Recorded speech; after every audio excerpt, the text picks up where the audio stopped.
شاید آپ بھی یہی سوچتے ہوں گے کہ یمنی کس مٹی کے بنے ہوئے ہیں، اتنے شجاع، اتنے با ایمان، با تقوی مرد، ان میں اور دوسرے عربوں میں فرق کیوں ہے؟ وہ بات آپ کو سنانے جا رہا ہوں. شاید اکثر لوگ یہ بات نہیں جانتے ہیں، اور شاید آپ بھی سن کر آپ کو تعجب ہوگا، تب آپ کو یقین ہوگا کہ ایمان، تقوی اور یہ مردانگی اور شجاعت انہیں کہاں سے ملی. سب سے پہلے یمن کے بارے میں کہوں کہ یمن میں اسلام آنے سے پہلے ایرانیوں کی حکومت تھی وہاں پر، اور یمن کی قوم وہ پہلی قوم ہے جو حضرت ابراہیم کے دعوت حج کو انہوں نے قبول کیا. اور جب فتح مکہ ہوا تو نبی صلی اللہ علیہ وسلم نے خالد بن ولید کو وہاں پر بھیجا کہ لوگوں کو اسلام کی طرف دعوت دیں. 6 مہینے گزر گئے، کسی نے بھی اسلام کو قبول نہیں کیا.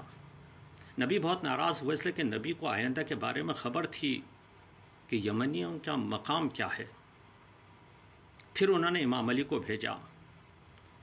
امام علی وہاں پر پہنچے، نماز کے بعد انہوں نے نبی کا پیام جو تھا وہ انہیں سنایا، اور لوگوں نے علی کے ہاتھوں بیعت کی اور اسلام لائے. اور سب سے پہلا قبیلہ جو وہاں پر اسلام میں لایا وہ حمدانی قبیلہ تھا. اور جب نبی کو خبر ملی تو انہوں نے یمنیوں کے حق میں دعا کی. اب ہمارے بہت سے یمنی بھائی ہیں جو ہندوستان اور پاکستان کے مختلف شہروں میں بسے ہوئے ہیں. ان کو میں کہوں کہ نبی نے ان کے بارے میں کیا کہا تھا. نبی نے کہا تھا کہ جو یمنی کو دوست رکھے وہ میرا دوست، اور جو یمنی سے دشمنی کرے وہ میرا دشمن. اب یہ سعودی عرب جس نے 7 سال ان سے دشمنی کی اور ان کا قتل عام کیا، لوگوں کو شہید کیا، ان کے بارے میں اب آپ کا کیا خیال ہے مجھے نہیں معلوم.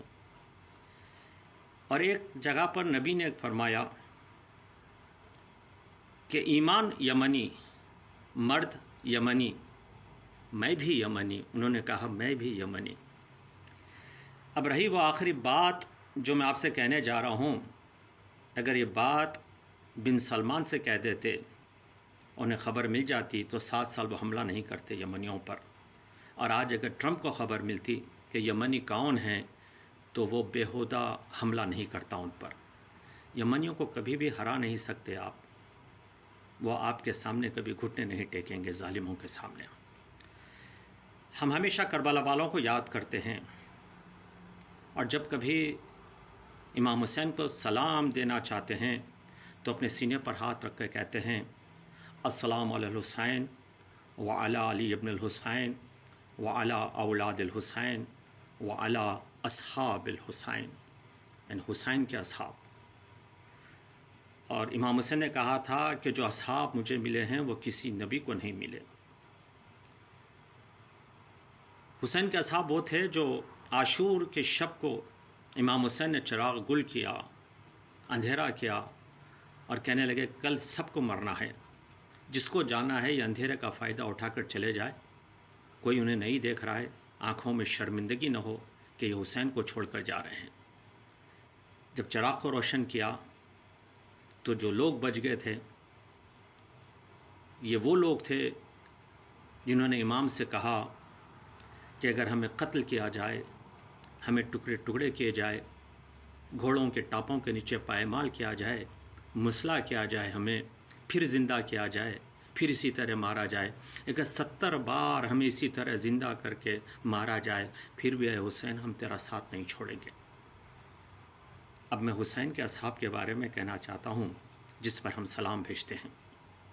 کربلا کے 72 شہید تھے، ان میں سے 18 اہل بیت اور بنی ہاشم کے تھے. 72 میں سے اگر آپ 18 کو نکالیں گے تو بچیں گے 54. ان 54 میں 34 یا 43 یمنی تھے. آپ کو خبر ہے؟ تو یمنیوں کی شجاعت اور ان کی ایمان، یہیں سے آپ کو اس کی مثال ملتی ہے. اس لیے نبی نے کہا تھا ایمان یمنی، مرد یمنی، میں بھی یمنی. ہم بھی سلام بھیجتے ہیں ان با ایمان، با تقوی، شجاع اور مرد یمنیوں پر جنہوں نے 1400 سال گزرنے کے بعد بھی حق کا ساتھ نہیں چھوڑا اور ابھی بھی حق کے راستے پر چل رہے ہیں۔ سلام ہو یمنیوں پر۔